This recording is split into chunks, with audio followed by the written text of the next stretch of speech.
Assalamualaikum warahmatullahi wabarakatuh. Perkenalkan, nama saya Aimatul Azizah dengan NIM 21411040213 dari kelas 1 PAIC UIN Saifuddin Zuhri Purwokerto. Di sini saya akan menyampaikan materi mengenai konsep dasar pendidikan moderasi Islam, yaitu mata kuliah pendidikan moderasi Islam yang diampu oleh Bapak Mujibur Rahman MSI. Bismillahirrahmanirrahim. Alhamdulillahirrabbilalamin. Wabihi nasta'in wa ala umuri dunya waddin. Wassalatu wassalamu ala asyrafil anbiya'i wal mursalin wa ala alihi wa sahbihi ajma'in. Amma ba'd. Qala rabbi shrah li sadri wa yassir li amri wahlul 'uqdatam min lisani yafqahu qawli. Amma ba'd.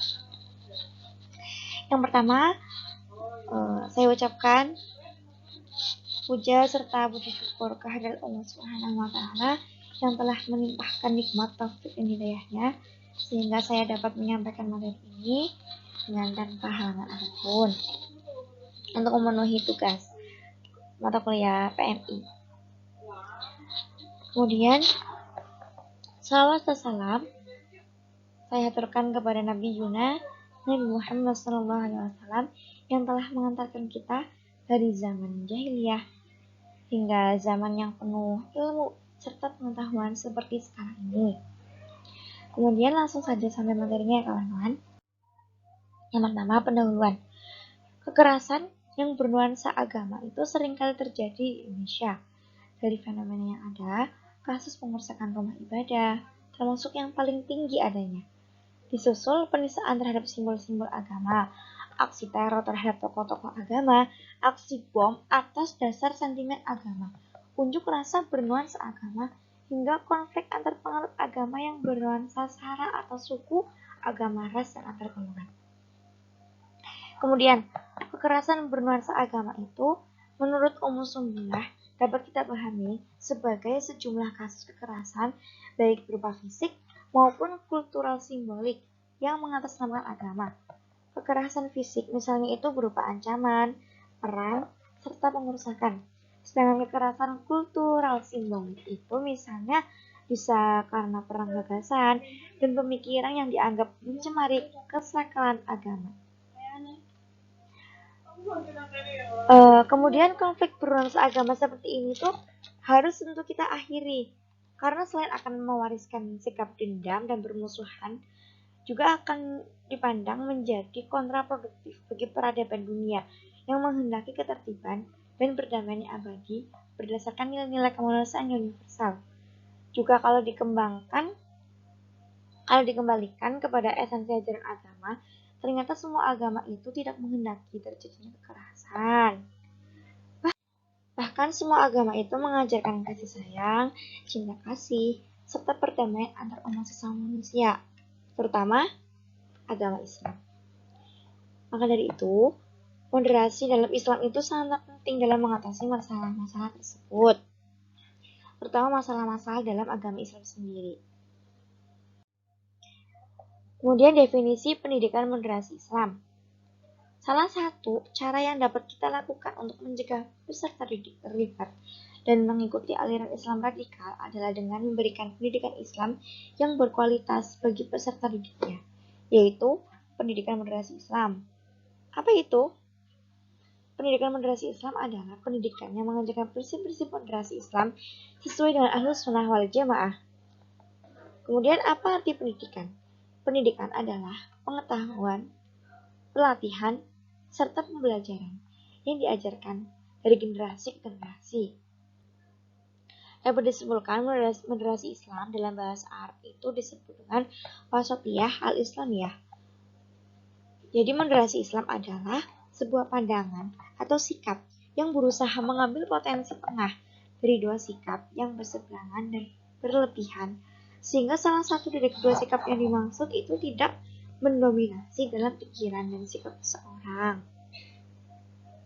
Dengan kata lain, seorang muslim yang moderat adalah muslim yang memberi setiap nilai yang berseberangan bagian tertentu tidak melebihi dari porsi yang semestinya seperti itu. Karena manusia siapapun tidak mau melepaskan dirinya dari pengaruh dan kebiasaan, baik berupa tradisi, pikiran, keluarga, zaman, dan tempatnya.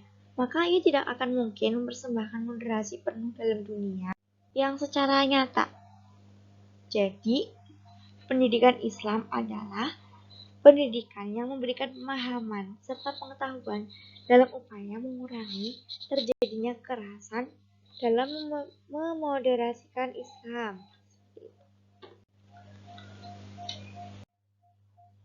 Kemudian tujuan dan manfaat dalam moderasi Islam. Tujuan moderasi Islam pada upaya memoderasikan Islam itu upayanya pada dasarnya merupakan bentuk perwujudan dalam masyarakat dalam melindungi hak umat Islam, dalam menjalankan kebebasan beragama, mewujudkan keberagaman budaya dalam kehidupan keagamaan, serta untuk mewujudkan kesejahteraan umat muslim.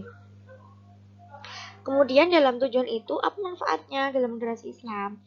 Yaitu pertama, mencegah radikalisme. Radikalisme itu apa? Radikalisme adalah paham atau aliran yang menginginkan perubahan atau pembaharuan sosial dan politik dengan cara kekerasan atau drastis. 2. Memperkuat persatuan dan kesatuan sesama umat Islam. Yang ketiga, tentunya menciptakan perdamaian. Yang keempat, meningkatkan keimanan serta ketakwaan terhadap Allah Subhanahu wa taala.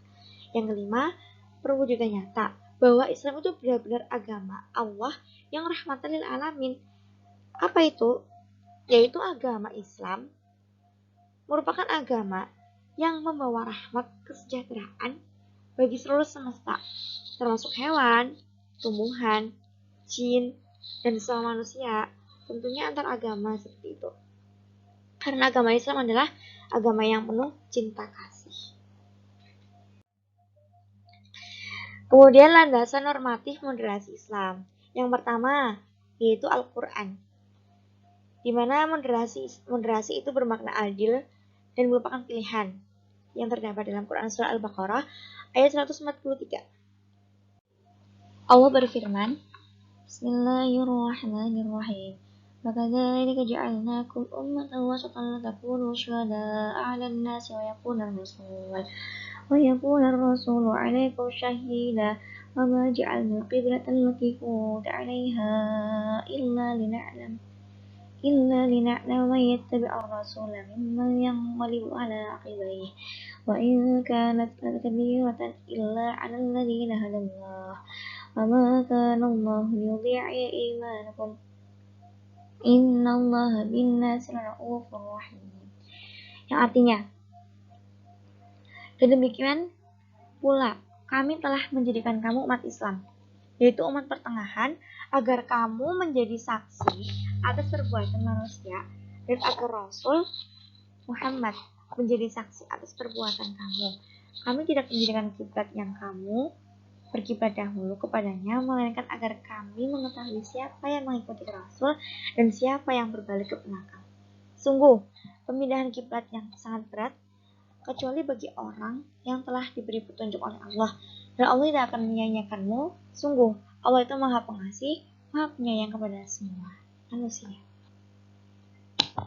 Yang kedua, bahwa moderasi itu bermakna paling baik dan pertengahan. Dalam Quran surat Al-Baqarah ayat 238 Allah berfirman, Bismillahirrahmanirrahim. Hafizu 'alas sholawati was sholatil wusta wa qumu lillahi qanitin. Yang artinya, peliharalah semua sholat dan sholat wusta, dan laksanakan sholat itu karena Allah dan khusyuk. Kemudian, moderasi itu bermakna di tengah-tengah atau pertengahan. Terdapat dalam Quran surah Al-Adiyat ayat 5. Allah berfirman, Bismillahirrahmanirrahim. Famasudna bihi jam'a. Yang artinya itu lalu menyerbu ke tengah-tengah kumpulan musuh. Kemudian moderasi itu bermakna yang paling adil, yaitu ideal, yang paling baik dan berilmu. Terdapat dalam Quran surah Al-Qalam ayat 28 Allah berfirman, Bismillahirrahmanirrahim. Qala awsaduhum alam aqul lakum la tusbihun. Yang artinya berkatalah seorang yang paling bijak di antara mereka, bukankah aku telah mengatakan kepadamu, mengapa kamu tidak bertasbih kepada Tuhanmu? Yang kedua, dasar-dasar normatifnya itu terdapat as-sunnah dan hadis Rasul. Yang ketiga, karena pemikiran ulama yang biasa kita sebut dengan ar-ra'yu. Itu ada ijtihad, ijma, dan qiyas. Kemudian landasan historis dalam moderasi Islam. Yang pertama, peristiwa pelaksanaan moderasi Islam pada Sirah Nabawiyah, yaitu kurikulum pendidikan Islam pada Rasulullah pada masa Mekah maupun Madinah dalam Al-Quran yang Allah itu telah mewahyukan sesuai dengan kondisi serta situasi, kejadian, dan peristiwa pada saat itu. Yang kedua, peristiwa pelaksanaan moderasi dalam Islam itu pada era Khulafaur Rasyidin. Yang pertama, pada saat Nabi hijrah ke Madinah, sahabat Umar menyampaikan langsung kepada Rasulullah tidak ikut hijrah gitu. Kemudian kebijakan Khalifah Umar bin Khattab yaitu penundaan hukum potong tangan saat krisis ekonomi paceklik, adanya batasan tugas pasukan Islam. Pada saat itu Muslim itu sedang paceklik, jadi Umar tidak memotong tangan para pencuri. Itu sahabat Umar tidak lagi menghasilkan pezina. Beliau juga tidak lagi memberi sedekah kepada mu'alaf di saat mu'alaf itu berada dalam kondisi yang sudah memadai. Sangat jelas sekali kan? Contoh lainnya yaitu sahabat Umar menjatuhkan talak bain bagi yang mengucap 1 kali untuk 3 talak. Karena banyak suami yang suka bermain-main kepada istrinya. Sementara hal tersebut itu tidak boleh dipermainkan dalam agama Islam. Jadi benar-benar keadilan itu diusung dalam pemerintahannya Khulafaur Rasyidin Umar bin Khattab. Kemudian dapat diketahui dalam model dakwah Islam yang diberlakukan oleh Wali Songo di Indonesia, yang bentuk dakwahnya itu mengakulturasikan budaya agama Islam dengan budaya-budaya setempat. Meskipun penerimaan model akulturasi budaya itu sudah menunjukkan pola pandang keberagamaan yang inklusif, pola pandang tersebut sebenarnya masih dalam kategori eksklusif karena masih ada monopoli kebenaran yang dilakukan atas nama agama. Misalnya Sunan Kalijaga yang dalam mengajarkan agama itu melalui media wayang tetap mengusung kebudayaan Jawa seperti itu ya, yaitu perwayangan, namun tetap berdasarkan prinsip-prinsip Islam di dalamnya untuk berdakwah. Kemudian prinsip-prinsip moderasi Islam. Yang pertama, at-tawasud. Tawasud adalah suatu langkah pengambilan jalan tengah bagi dua kutub pemikiran yang ekstrem atau taharruf, misalnya antara Qadariyah dan Jabariyah, antara skeptualisme ortodoks dengan rasionalisme Mu'tazilah, dan antara sufisme salafi dan sufisme falsafi. Dalam pengambilan jalan tengah ini juga disertai dengan sikap al-ittishad, yaitu moderat, yang tetap memberikan ruang dialog bagi para pemikir yang berbeda-beda. Kemudian yang kedua, tasamuh. Tasamuh yaitu menghargai perbedaan serta menghormati orang yang tidak memiliki prinsip yang sama. Namun, bukan berarti dalam mengakui atau membenarkan keyakinan yang berbeda tersebut dalam peneguhannya apa yang diyakini seperti itu. Tasamuh itu sikap yang toleransi, menghargai, serta tenggang rasa, dan utamanya itu saling menghargai antar sesama manusia. Yang ketiga adalah prinsip i'tidal. I'tidal itu artinya tegak lurus, tidak condong ke kanan, tidak condong ke kiri, yaitu sikap adil dalam berpihak. Bukan hanya berpihak pada satu pihak, kecuali pada yang benar tidak apa-apa. Karena sikap i'tidal itu berkaitan erat dengan sikap tawasud tadi yang pertama. Contoh pendapat yang disampaikan oleh Kiai Haji Aqil Siraj yaitu menyatakan bahwa i'tidal, tegak lurus atau berlaku adil dapat diaplikasikan dalam sikap kemasyarakatan yang selalu berlaku adil antara kelompok kaya dan kelompok miskin, antara kelompok minoritas maupun mayoritas. Puncaknya yaitu terbentuknya sikap gotong royong dalam menegakkan keadilan. Yang terakhir adalah prinsip at-tawazun. Tawazun adalah sikap seimbang dalam berkhidmah. Dalam menyerahkan khidmah kepada Allah Subhanahu wa taala, khidmah kepada sesama manusia, serta khidmah kepada lingkungan hidupnya. Menyelaraskan kepentingan-kepentingan masa lalu, masa kini, dan masa mendatang dalam mengambil keputusan. Misalnya itu pada golongan Nahdlatul Ulama selalu mendasarkan pada syura atau musyawarah. Konsep ini itu mempertimbangkan antara keseimbangan dan kemaslahatan bersama yang biasa disebut dengan istilahnya itu al-maslahah al-ammah. Ketika ada perselisihan pendapat, yang harus diselesaikan itu adalah dengan cara musyawarah, perdebatan rasional yang diorientasikan untuk kebaikan, yaitu mujadalah billati hi ahsan. Kemudian penutup.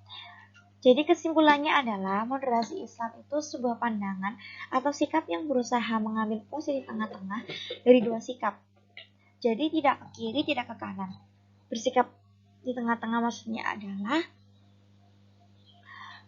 adil, seperti itu, sesuai dengan prinsipnya, yaitu i'tidal. Kemudian merupakan sikap yang tawasud, yaitu jalan tengah itu tadi.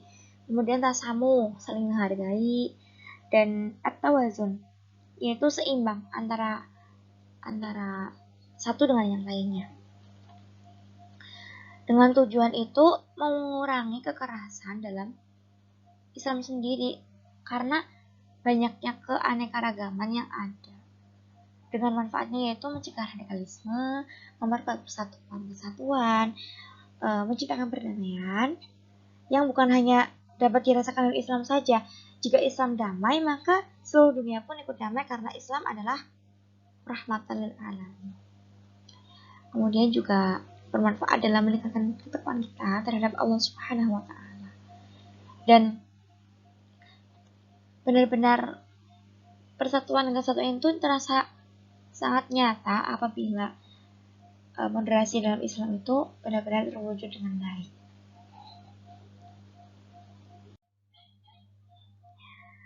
Barakallahu fina, barakallahu fikum. Cukup sekian yang dapat saya sampaikan. Kurang dan lebihnya mohon maaf. Semoga bermanfaat. Terima kasih. Wassalamualaikum warahmatullahi wabarakatuh.